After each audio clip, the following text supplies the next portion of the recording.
Before we go in, I just need to say that at this moment, Bob Fuller is in Hapeville, or it's in a Grady intensive care unit, 7th floor, room 12. He had a car accident a week ago and broke several bones in his chest because of that airbag that exploded. Anyway, prayers, if you'd be so kind, for Bob's quick recovery. He'll be back here by the next reunion, but just want everybody who views this tape to know that's where he is right now. Thank you so much.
So I'm Julian Glantz, 1986. I got a joke for you.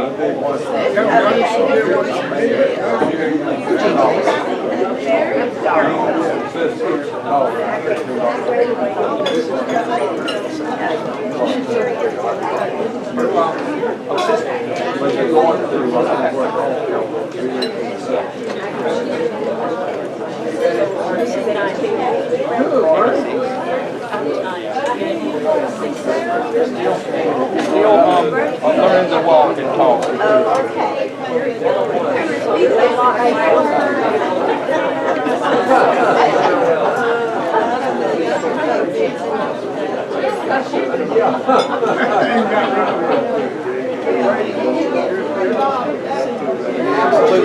If he's got some to give, he will give. You got it here. Maybe 18. And maybe I can pick it up then.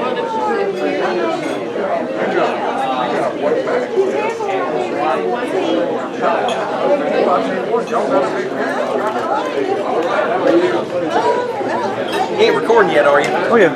Oh boy. Been walking back and forth. No, you're good. I've been moving the camera around. It's okay. People seem to like this live action feel.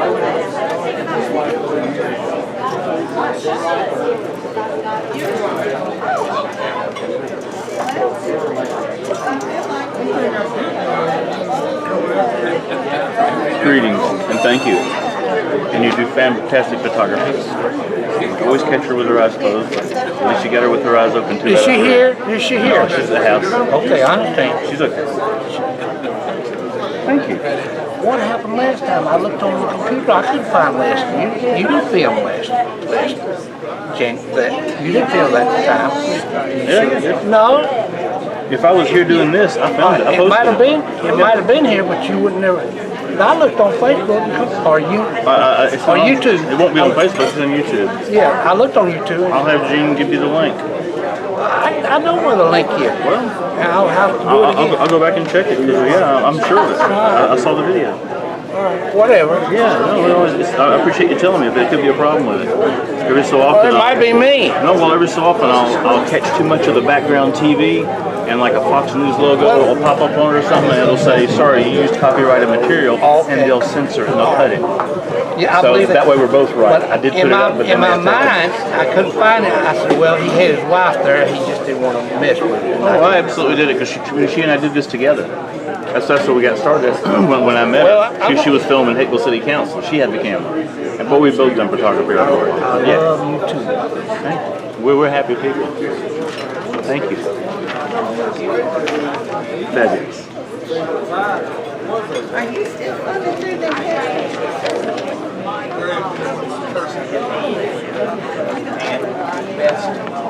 Well, while we're here, let's run through the agenda for May 18th, 2019. Hammers, Hapeville High School, 40s, 50s, 60s, 70s, and others. Oh, yes. Welcome.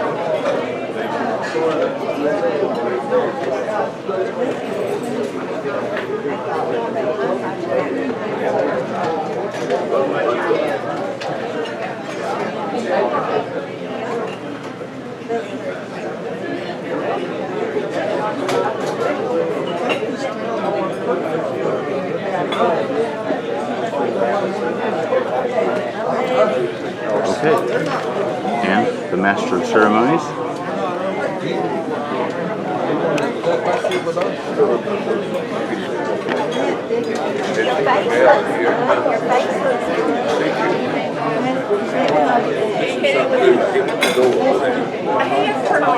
that way.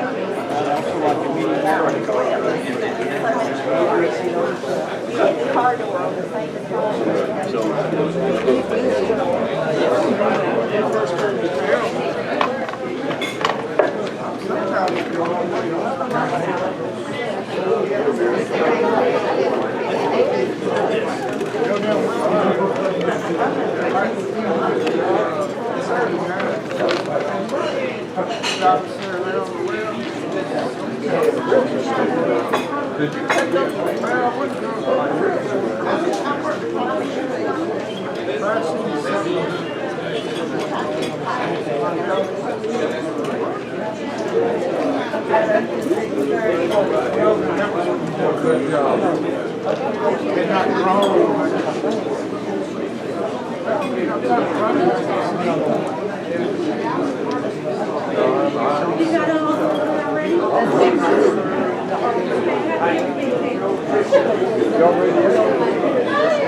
Is it two of y'all?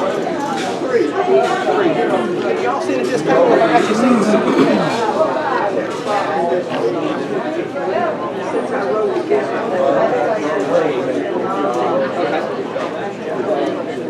well, there's a booth way over there.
I gotta quit drinking.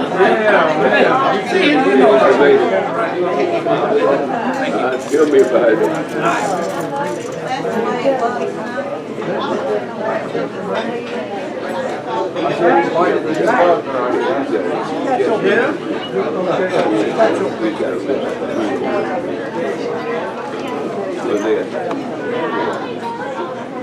Corey, you know Jerry?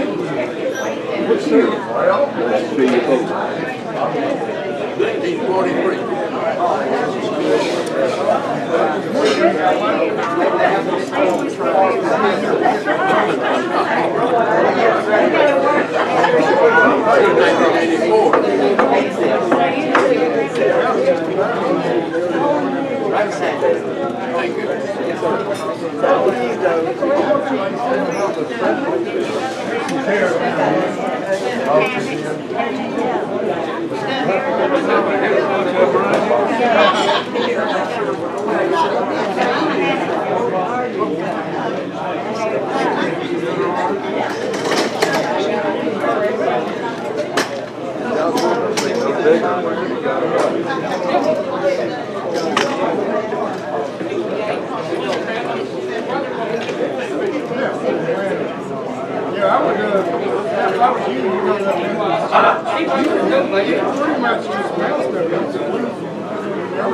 I got you in here somewhere.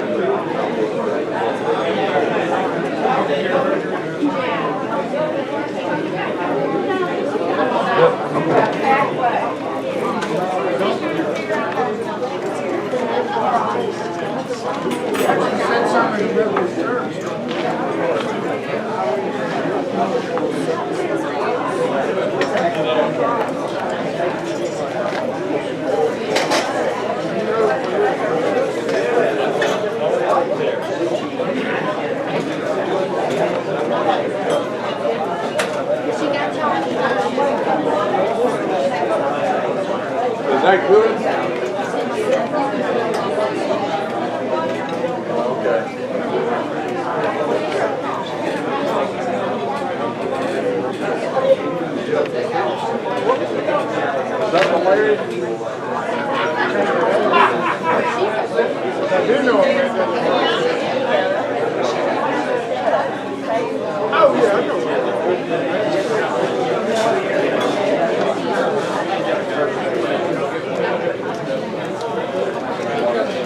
Hey, Dean, won't be long.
Here's your agenda. I sent it over. You got it.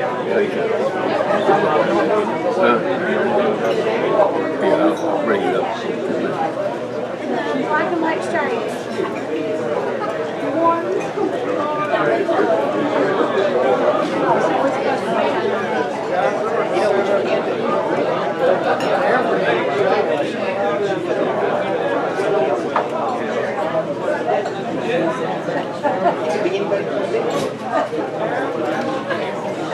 Where'd you graduate?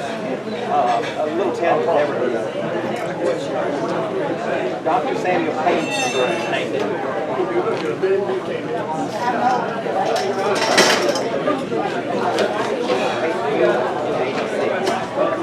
I'm a baby. You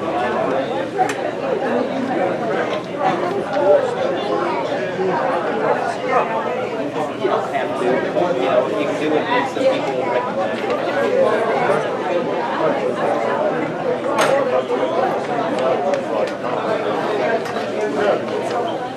you have to tell us who you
Good morning, everybody. We still may have some people coming in, but for those of you who don't know me, I am Gene Norton, and this is one of my people reunion meeting for the 40s, 50s, 60s, and 70s. And it looks like it's growing. But we're going to have a good time today. We're glad to see Betty back again today. And our next meeting is going to be August the 14th, on the Wednesday, August the 14th. We want to thank Larry and Donna and all her team for all the hospitality that they've given us. There are some special food on the table, on the menu that they put out, so you might want to order from there. Scott Whitaker is filming back in the back, as always. And where is that Stanley Smith? Stanley Smith. Stanley Smith. Stanley's taking pictures. He's giving some out. And I want to thank Bonnie Morgan for furnishing the name tag. She's been doing this for a number of years. And now we've got Julian Glant. He's that funny looking tall guy with the green shirt over here. He wants to introduce everybody. Julian, it's all yours. Good morning, everyone. I'm going to have everybody introduce yourselves. Please hold the microphone close to your mouth so that everyone can hear you. Number one. Carol Stevens, class of 65. Carol Stevens, class of 65. Candy Pruitt, class of 65. Tell us who you are. Oh, when you ready.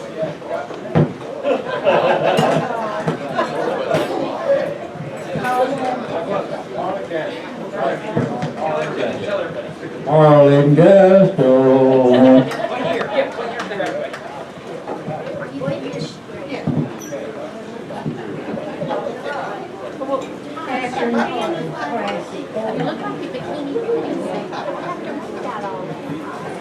Diane Williamson, class of 64. You need some more coffee? 46. Brenda Norris, class of 58. Carol Rivers, class of 58.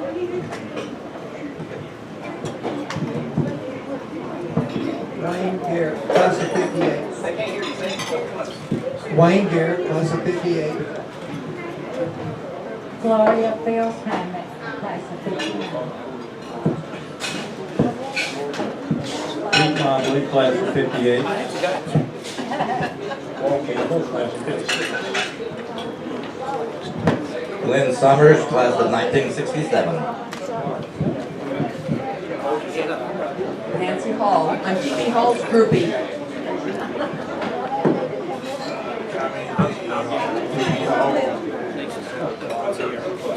of 49. Linda Bramlett, class of 68.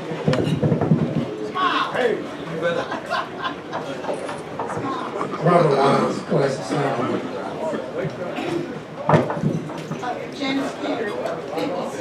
Get the best shot. That's great. I just go around. I don't know him. Hey you. Hey you. That's all I can say. You can do the same thing in nature. Beverly Hallman, class of 45. Thanks. Scott Whitaker, class of 77. Allen, class of 67. Carol Allen, class of 72. Miriam Norton Allen, class of 49. Lou Norton, class of 55. Gerald Studdard, class of 63. Charlotte Miller, class of 62. Bobby Morgan Wingo, class of 46. Betty McCord Barnett, class of 44. Dave Barnett, class of 73.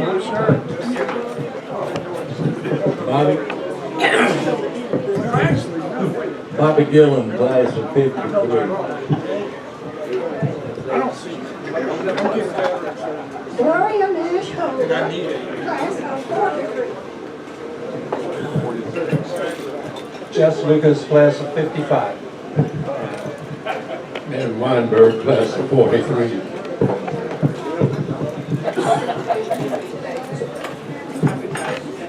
Don Cobb, class of 68. Carol Cobb Hanlon, class of 66. Mary Patrick, class of 49.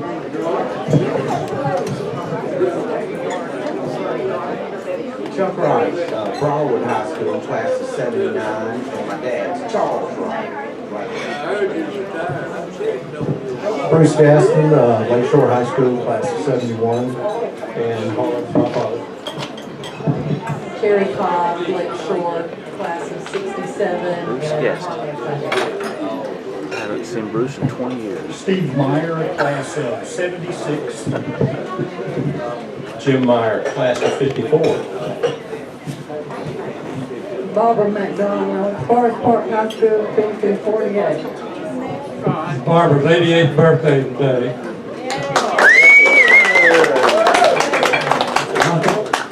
Tom McDonald, when I was in the class of 48, should have been in the class of 47.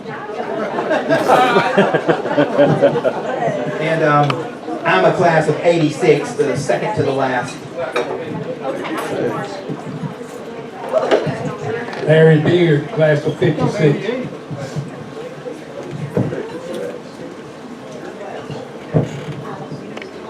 This is Gene Norton, class of 1946.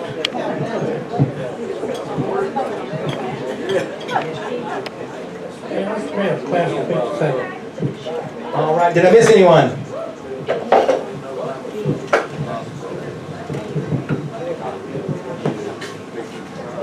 Thank you, Julian.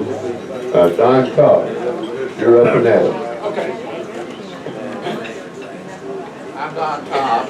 I'm filling in for Betty Barnett today. Glad to have Betty back with us. Don Cobb. Okay, now I got the microphone. You can hear me. I'm Don Cobb. I'm filling in for Betty Barnett, and glad to. Make sure everybody's got a name tag. If you don't have one, we'll try to circulate around and get you one. We're also going to send a little thing around to collect for postage. Gene does all the postage. He has expenses on that. Whatever help you can give him, a little donation into this jug would truly help. And we're also going to send around a sign-in sheet.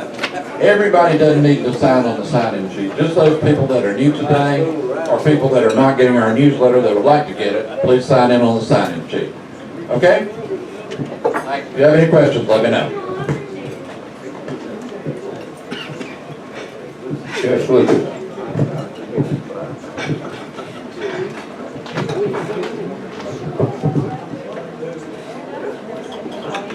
right. I hate this duty, which is to let you know who may have passed away since our last meeting. The first would be, I have it down, Julia, I'm told is really Lynette Lovern Suttles, class of 45. Her husband, William Suttles, was Dean of Students at Georgia State University when I was there. O.P. Deere, class of 52. Jerry Lambert, class of 59. Tommy Smith and Larry Huckabee are going to that funeral today. I want to make a special event, and Bobby will mention something later about Bob Fuller, who comes to this meeting every time, was in a terrible accident right around the corner here in Grady Hospital in really bad shape with a lot of broken bones, and we pray for him. I want to make a, also, Bob, I was given this, which I didn't know, Bobby Green and Glenn Hager, class of 65, passed away. I want to make special announcement. Eleanor Chance, age 99, evidently passed away a few weeks ago. And her daughters, Jane Chance, class of 57, Charlotte Chance, class of 58, and Carol Chance, class of 63, were her daughters. I also want to make a special, because Gene said sickness also, and I just discovered that one of my classmates in class of 55, Norris McElhannon, has mesothelioma, where he came in contact with asbestos. I have no idea. So that's it. Pray for all these folks, and hopefully I'll have a shorter list next time. Thank you, Jess. I'd like to say a few words about Bob Fuller. Just before I came to the meeting today, I called and talked to Bob in the hospital. He was able to talk. He had been doing therapy. He has a broken sternum and broken ribs and broken nose, a lot of injuries, but I think with all the prayers and a little help, and that is a great place up there, by the way, Grady Hospital. But he should tell everybody hello, and he hopes to be at the next meeting. Bobby Gillum.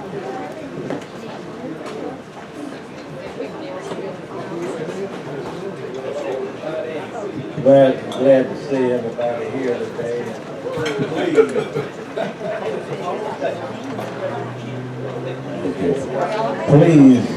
Please keep Bobby in your prayers. He's a good man. He's a good citizen. He served our country. He served the community out here in Banking, and he really needs our prayers. This country needs our prayers. So you get home at night and you put your head down on the pillow, ask God to bless this country. We need it right now. Dear Heavenly Father, we're thankful that we're able to gather here today. We're thankful for each and every person that's here today. The members we have of our community, Hapeville, the blessings that's been bestowed upon us, our health, and we're still here. We ask guidance, Lord. We ask that you would protect our country and the people that serve in this country. These things we ask in Jesus' precious name. Amen.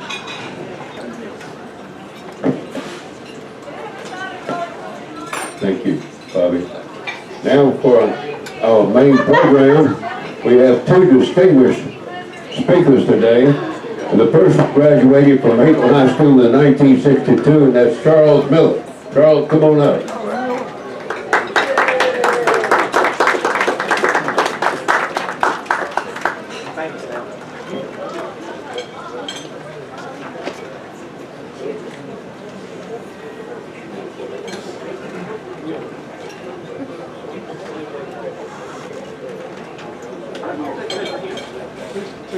Charlie Miller, Forest Avenue. That's it. Robert Wise. That's right. How you doing? I got to talk to you a little bit.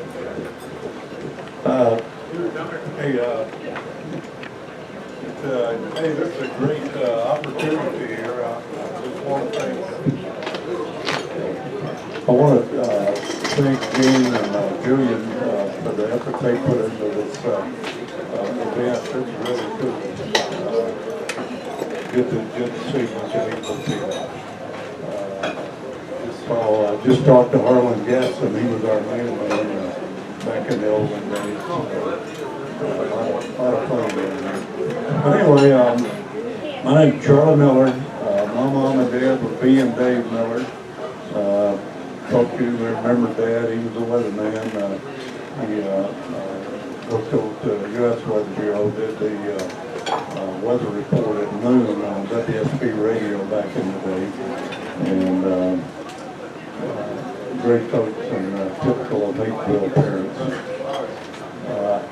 I graduated in 1962, and I married my sweetheart at Hapeville, Cheryl Bailey, who graduated in 63. And we ended up in Carroll County, west of here.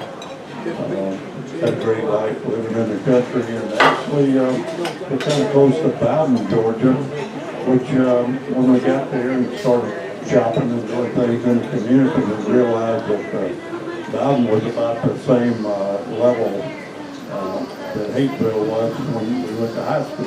Bowden was a little bit behind, which suited us really well. We raised 3 girls, all graduated from school in Carrollton and went on to college. And 2 of them live in the Carrollton area right now. But I think we learned a lot of good lessons here in Hapeville from our parents and other parents. You know, back in the day when somebody else's parents could scold you a little bit and get away with it, and I think that was a good plan. That really worked well. My wife ended up retiring about a year or 2 ago from teaching school for 25 years, and I think during that period of time we both thought a lot about those teachers at Hapeville High School, and maybe wish we could have gone back and treated them a little bit differently, paid a little more attention maybe in school. It's a little bit of an aside, but over the years I figured out something about teachers. If you think about it, teachers are one of the only professions where people steal supplies from home and take them to work. But Gene asked me to come and talk about some experiences in Hapeville. I guess every class and every group has experiences, and mine were no different. As part of my life growing up, I belonged to Hapeville Methodist Church, and we had a really terrific Boy Scout troop there, Troop 117. Our scoutmaster was Lamar Folk, who worked at Delta, and he did a great job. And I was fortunate enough to attain an Eagle rank in Boy Scouts, and the night we were presented the award, there were 5 of us, which was the first in the Atlanta area. That had never happened from one troop, 5 people. And I want to tweet out those names: myself, Van Baker, Philip Bentley, Johnny Klein, and Bobby Williams. Just had a great time there. Lamar, really, when you get older and you get involved in your kids' activities, you really appreciate a guy like Lamar and all the effort he put into that job as Scoutmaster. Get on to some of the little more lighter things. Tried to think of a few highlights, and of course a lot of them maybe not, probably shouldn't talk about them here. Start with those. Somebody might want to call 911.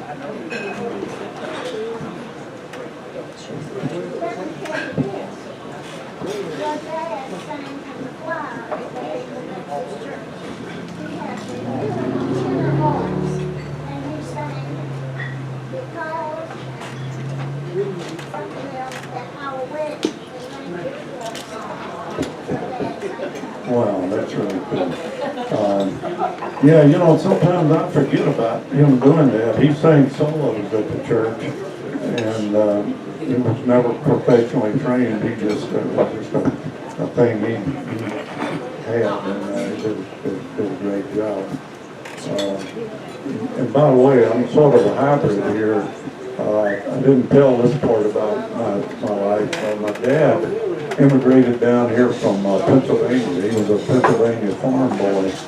And that was after the war and the truce had been signed, so he came down and met my mom at Hapeville Methodist Church.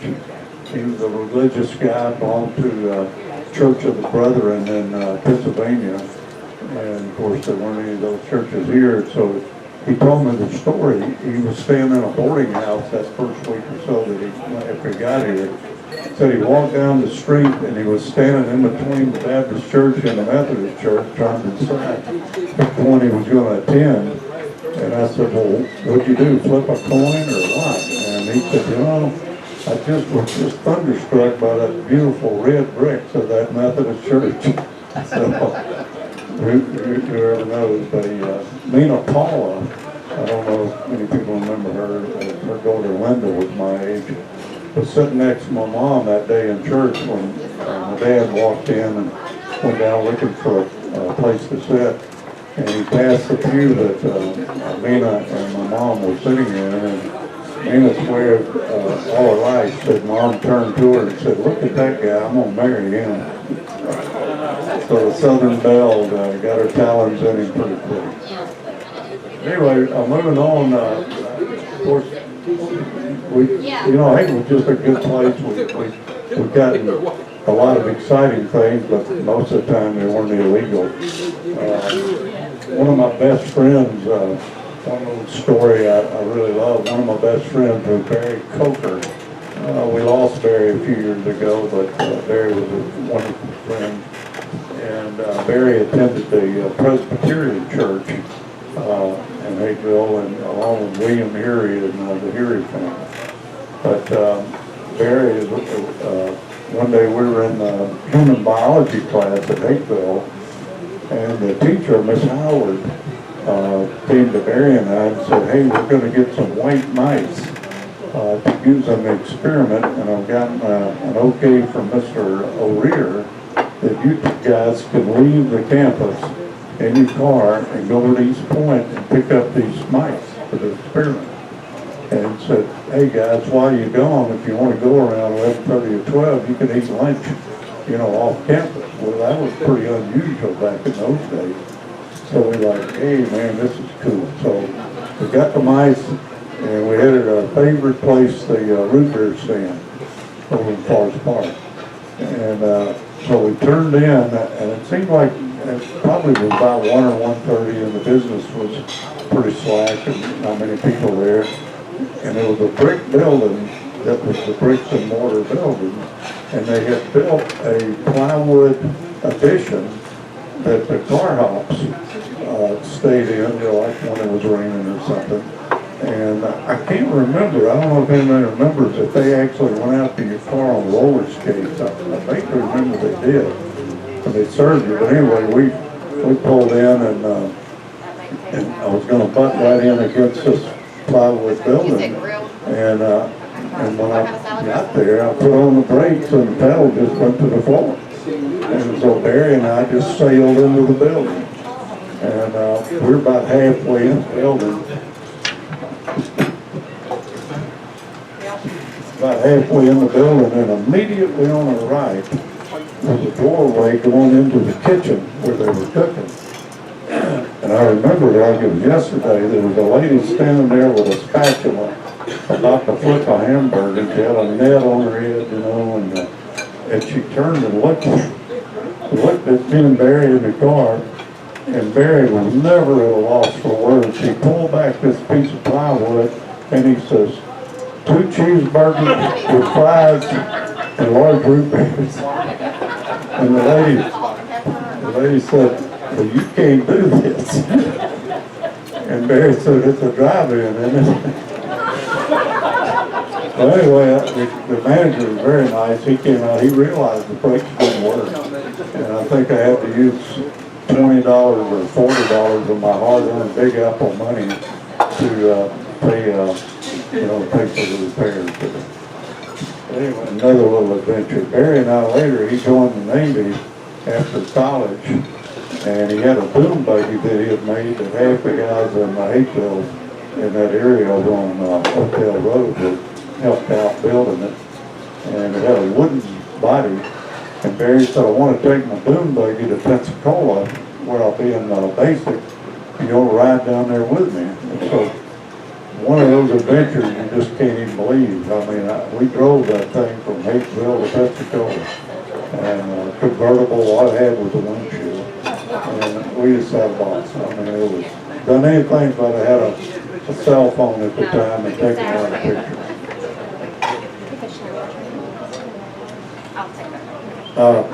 Something came up here. I was talking to Gerald Suddeth, who's on the docket this morning, and I want to ask this question. I can't remember, but the bicycle shop in Hapeville, I think it maybe was between Chapman's and Hapeville Drug. Bob Jenkins was the owner, and it burned. It was a big event in Hapeville, but it burned pretty bad. Does anybody remember anything about that? 54. How would that?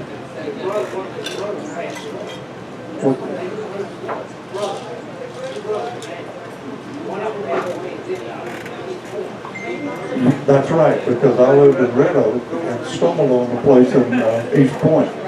Yeah.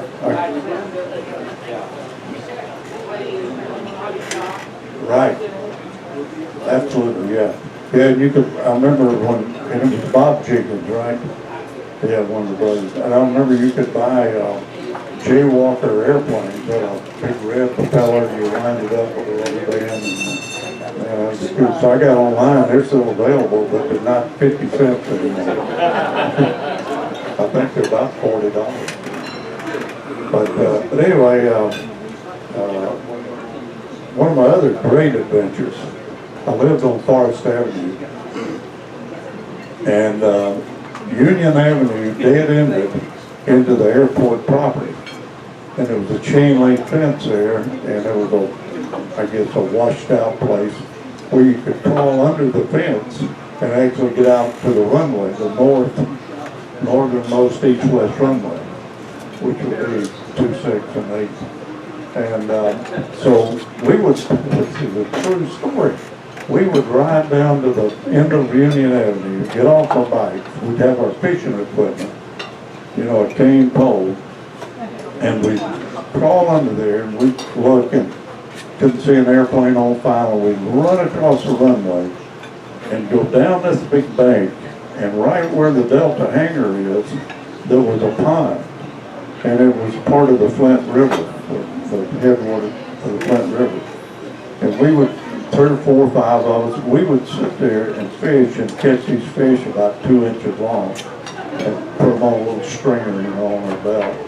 And I can't believe this. And we would smoke rabbit tobacco and corn cob pipes that we had made. Can you believe it? And so occasionally when we came back up the bank, we'd lay there in the weeds and look like a break in traffic, and Constellation or something land. We'd jump up, and every once in a while, one of those pilots would squeal on us, and here's this Chevrolet carryall with a yellow light on top come speeding out there trying to catch us. But we never got caught. Can I ask you a question? I've always been under the impression my brother climbed that fence. You're telling me he crawled under it? I have always been under the impression that my brother climbed the fence. What you're telling me is he crawled under it.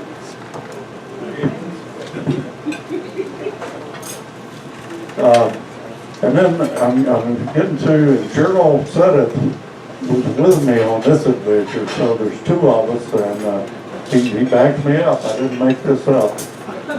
One day after school, we decided to get in my little car that my dad had turned over to me to drive. It was a British car, a Sunbeam Rapier. It was a 2-door coupe. And Gerald Suddeth, myself, and Vernon Waters, and Chesley Coleman got in the car, and we just started heading down, riding around, and we got way down south towards Hampton. And and somebody said, you know, they're building that Atlanta racetrack, that NASCAR track down here.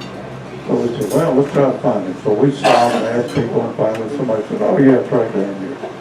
So we went down to Hampton and found the track, and it was about, 5 o'clock in the afternoon. We pulled up and got out, and the track was built, and they were working on some infield stuff and the viewing stands. And all of a sudden a whistle blew, and all these workers started leaving. So we just looking around, they're all gone, and pretty soon we're the only ones there. This is 1961, so there's no security. People don't bother anything. So I said, hey guys, get in the Sunbeam. So everybody loaded up, and I think we drove 4 laps around the track. That track, I don't know if you've ever seen a NASCAR track up close, but it's baked about like this. And every time I'd get about halfway up the bank, I was afraid we were going to roll over back down the hill. And I just had my foot on the floorboard, and it was going about 85 miles an hour. And there we were. 4 hateful out high guys on a NASCAR track going 85 miles an hour. So it's quite an adventure. It gave us something to talk about. And that's something when you're that age.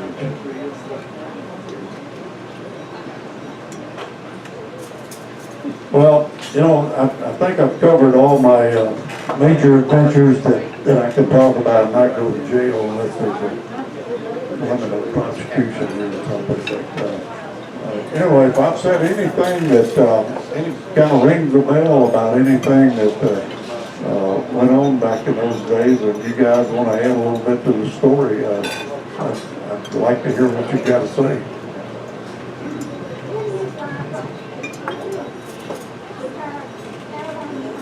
Yes, ma'am. I flew for Perry Hudson Airline International, sometimes known as Eastern Airlines. There were actually 7 of us, I think, from Hapeville who flew with Eastern. And I was there 25 years. Had a wonderful time. And I actually flew with Perry one time. We flew to Haiti and had about 2 hours on the ground, and we got there, and Perry said, hey Charlie, how about come with me and help me out? And he had these sacks, paper, like shopping bags, and he said, grab one of those, and I did. We got on the airplane, and we walked over to the terminal. It was all outdoors, no jet lag. And we walked down this chain link fence, and a lot of Haitians would stand on the other side of the fence, and you could go down and trade with them. And so I'm like, I knew that you could do that by, man-made or art type things from them. And so but I'm trying to figure out what we're going to do and why we got these sacks. So we get down there, and Terry's talking to him, and he says, hey, he said, what do you want for that, that hand carved whatever? And the guy would say, so much. And Perry, he opened up one of the sacks, and he gets out this dress. He said, would you trade it for this? And the guy said, yeah, I'll do that, So he throws the dress over the fence, and the guy throws the thing back over. And I live next door to Perry and Miriam and the kids, Jack, Jane, and Jan. And all of a sudden I'm thinking, I remember Miriam wearing that dress. So we ended up with a whole bunch of stuff that he traded for. And he got through, and he had about a sack left over, and he just threw it over the fence. And we went back, got in the plane, and left. And but it was a typical Perry Hudson experience, so you never knew what was coming up.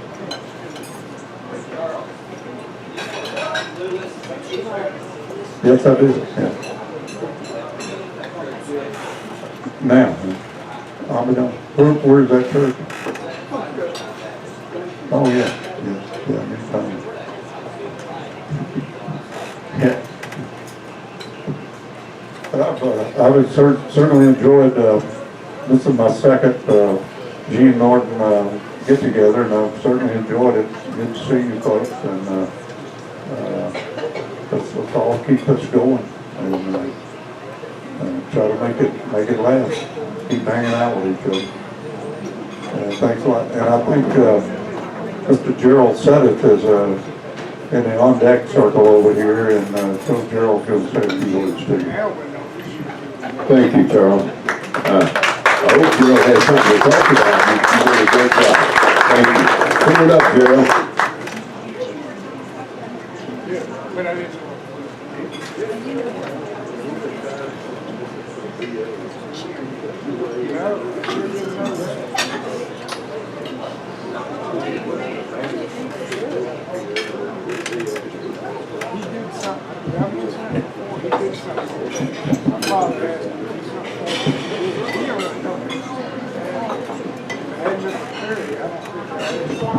Okay, I don't know how much I'm going to have to tell y'all that Charlie said wasn't correct. I'll try to keep it as short as possible. Oh, good to see all of y'all today. Know some of you I don't know. And can you hear me right here? No. You can't hear me? No, back here. How about that?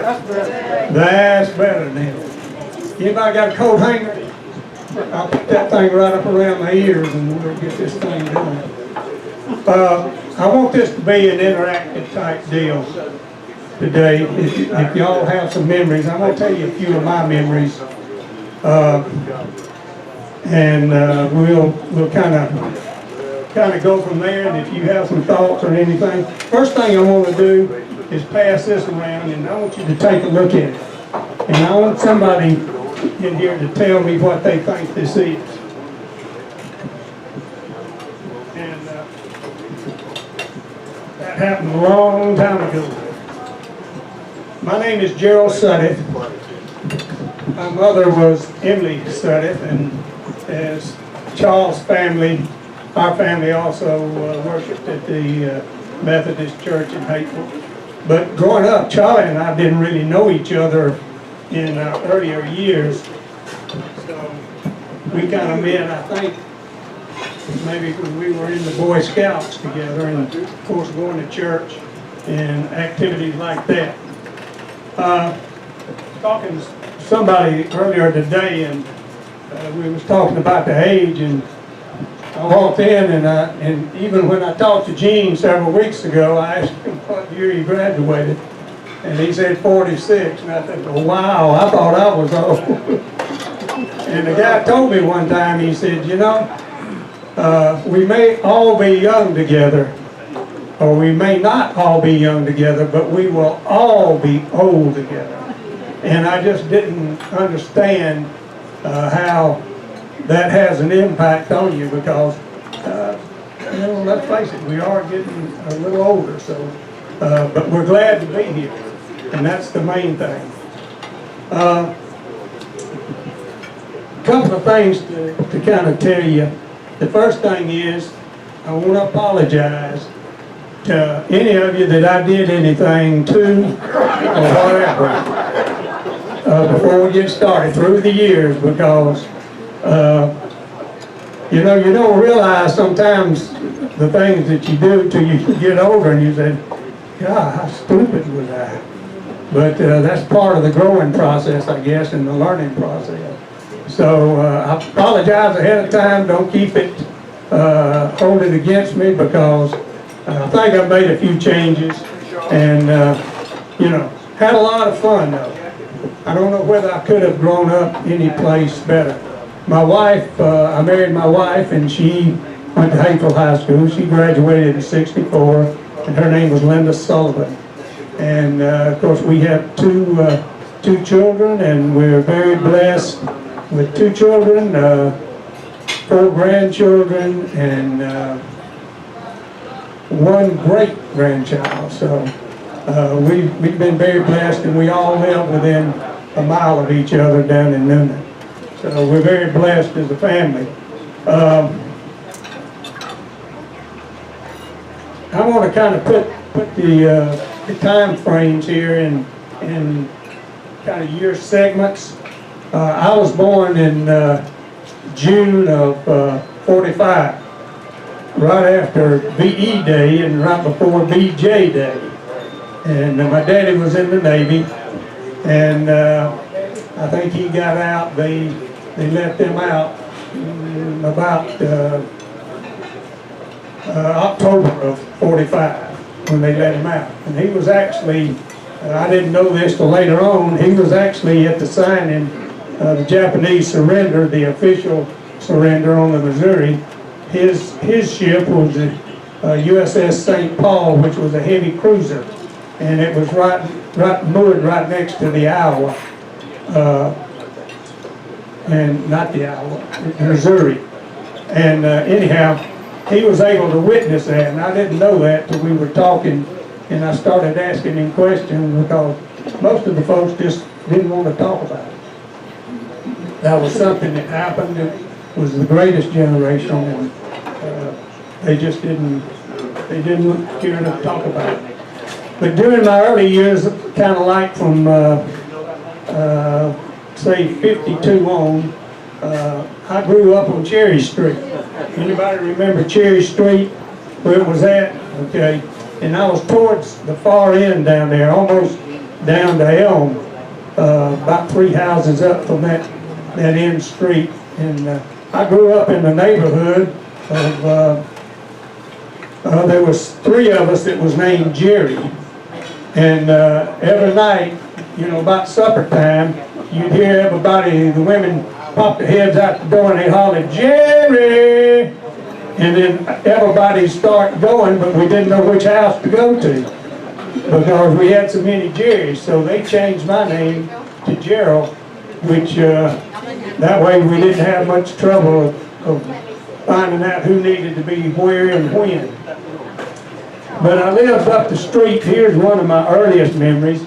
Some of you in here, and I was talking to earlier, knew Jimmy Futrell. Any of you knew Jimmy? Jimmy lived 2 doors down from me. And Jimmy was a nice guy. He loved to abuse me. One day he told me, he said, you want to go down here and let's go down in the woods and we'll shoot the BB guns. And I said, well, I don't have a BB gun. And he said, well, I got one, I'll let you borrow. And I was probably 7 years old maybe. And Jimmy was, you know, he was 7 years older than me. So we went down in the woods where we had a big old tree hut, way up in the tree. We got the wood from that, from an old barn that was been torn down, in an old house up on Cherry Street. We built it way up in the tree. But we stayed on the ground this time, and he gave me this BB gun, and I didn't know it, but we got to shooting at each other. We were down behind trees. And he kept firing, he kept hitting the tree, and I jumped back, and then I'd fire, and I never saw where the BB went. And so we did that 2 or 3 times, and I stuck my head out, and he popped me right up under the chin, right? And went up in there, and finally when I figured out what was happening, that BB gun he had shot this way. It'd go and it'd go to the right. And I never seen one that shoot that far off. But he popped me right up under the chin here. I went home, my mama asked me, said, what happened to you? I said, I fell down. I wasn't about to tell her that I got shot. But that's one thing that we did, which by today's terms doesn't make any sense. But that old tree hut right next to the Ford plant, everybody remember that? That was like farmland down in there. It was swampy, and that's where we played. And we used to have BB gun battles with the guys up on the next block up there. We'd crawl up in the top of that tree hut, and they'd come running down the field. But they didn't make it too far because we were popping, and they'd turn around and they'd go back. But then, you know, it was just kind of like crazy stuff. And like I said, the guys that I hung around with, or I was